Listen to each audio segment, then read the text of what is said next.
Dans les vastes plaines de la savane africaine, où le vent transporte les secrets des anciens, vivait une jeune fille nommée Amani.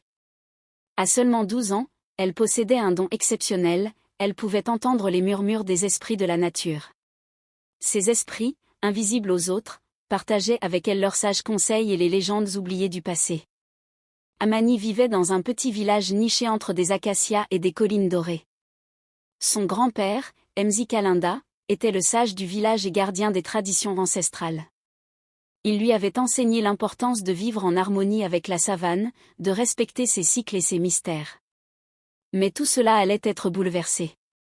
Un jour, un étranger nommé Mwini arriva au village. Grand, imposant et charismatique, il affirma être un voyageur en quête de savoir.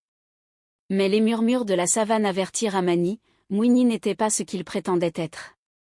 Il cherchait en réalité le tambour d'écho, un artefact légendaire capable de réveiller Nzuri, l'esprit gardien de la savane.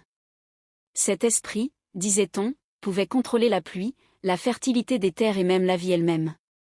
Mwini convainquit les villageois que l'esprit Nzuri devait être éveillé pour mettre fin à une sécheresse qui menaçait leurs récoltes et leur bétail. Mais Amani sentit une ambition sombre dans ses intentions.